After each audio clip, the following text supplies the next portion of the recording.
week on Quest Means Business, we have been launching our new series, The Millennials. The young, motivated, highly educated generation.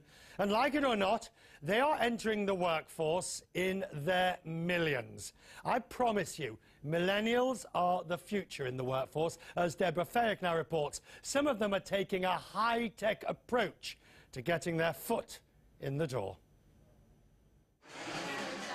In this hip Washington, D.C. cafe, connections are being made as fast as the lattes. The event is called Network Roulette.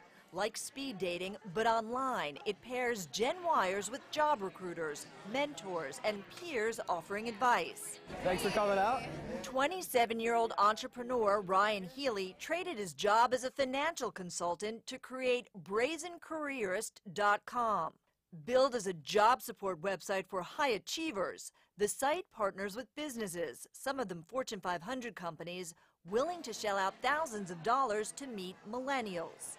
We provide a community where people can ask questions, answer questions of each other. You'll have 5 minutes to chat with them. You can follow up with 5 or 10 of them, and you could add them to your network. You can say, hey, I'm interested in this job opportunity. City recruiter Amy Ng is among 50 companies tapping into Gen Y online. It becomes a really efficient way for us to connect with a wide range of candidates that we might not otherwise meet. I'm Shannon Donaldson. Candidates like these who brought their laptops and digital resumes to network and meet us in person.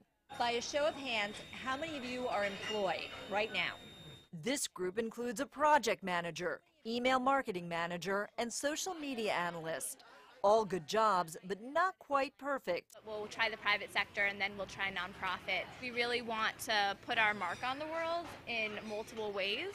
That means holding on to a job about 18 months at a time. A lot of the jobs that our parents' generation, worked won't exist anymore, but it's also exciting because it means we get to invent new careers. I think that our generation is just trying to avoid losing control. Healy and his team say they've sponsored more than 75 of these events. People in Generation Y have been told that they can be whatever they want to be, and they can do whatever they want to do since they were kids. That's awesome. The goal is to be happy, to find meaning, and they're figuring that out as they go. You don't always get it right, you got to try new things, and that's okay, because you're searching for that thing that you really want to do, and you'll know when you find it. Finding it before the responsibilities of family and a mortgage kick in. Deborah Fayek, CNN, Washington. You don't need to go to an event to meet millennials. We've got them right here.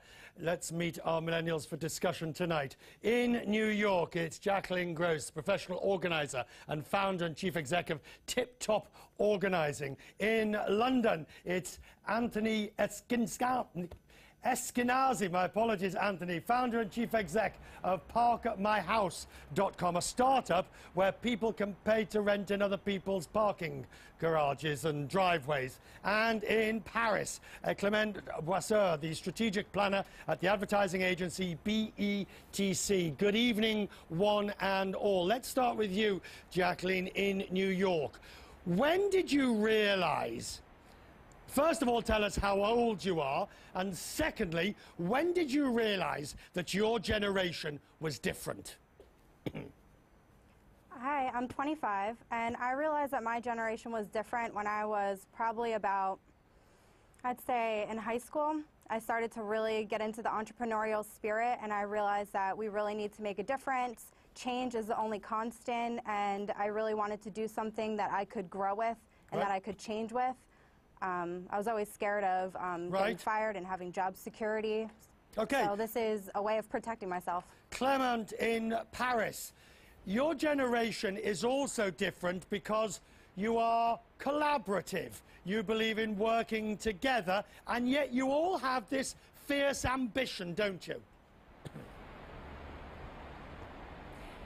Yes, it's true that I deeply believe that my generation is more collaborative. When I see how we work, we believe that it's better when we are all together, and it changes a lot our relationship to our manager because we want to be involved with them on a lot of different tasks.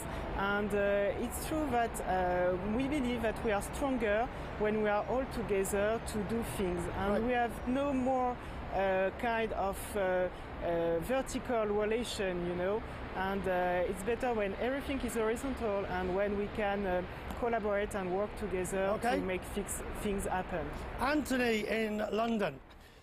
So you're different, you collaborate, but where does this sense of entitlement come from in your generation? That you believe that you're going to, you know, you want the top job and you want it now? It's a good question. We're probably the first generation where we've always been connected and we're permanently connected. So we know everything that's going on and we know what everyone else is achieving. We've also got access to more information now and more easily than any previous generation.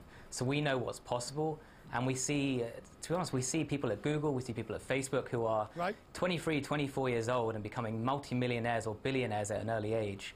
And, you know, for the very ambitious people, we see, you know, it's not like old business. Okay. Clement, I saw you smile.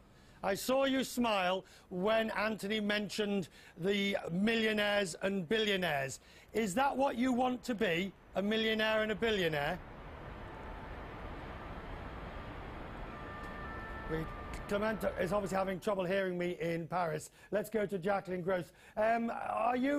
Is this something that you aspire to? Where did this sense of entitlement come from? I think it just came from a sense of feeling like if I wanted to do something and I put my mind to it, then I could do it. I always had the feeling of if you can dream it up, then you can manifest it. And it's all about just connecting the right people with your ideas and working with what you do have.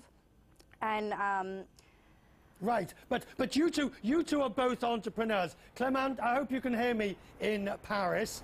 You work in an organizational structure.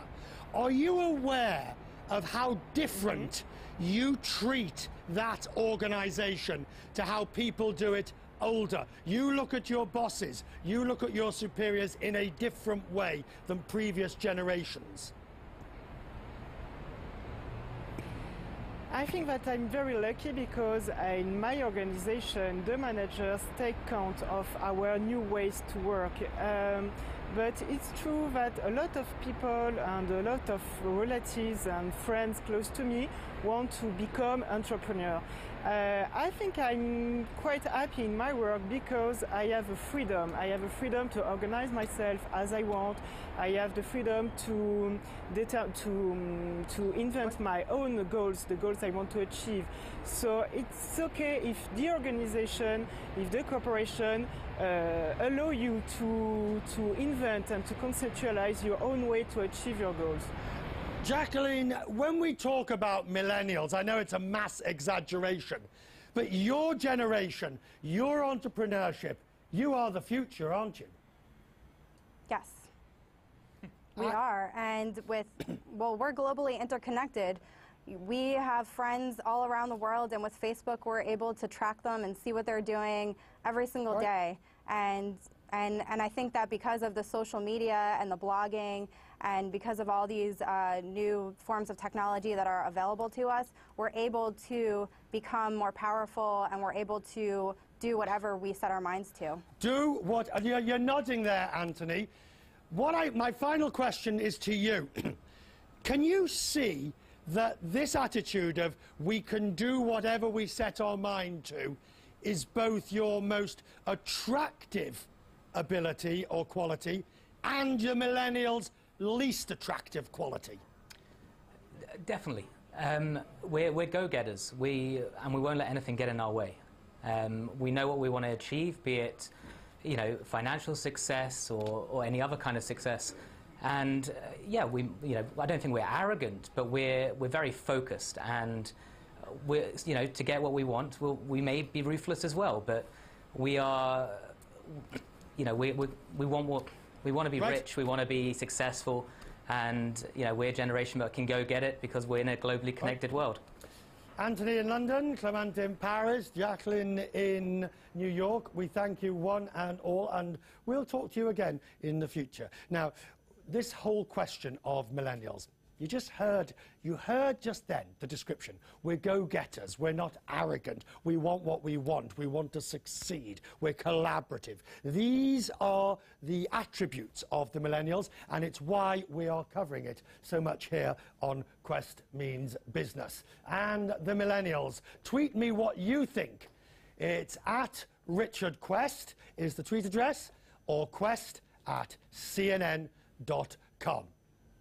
Coming up next, the world's biggest playmaker says China is blocking its Airbuses. The chief exec of EADS, Louis Gallois, in a moment.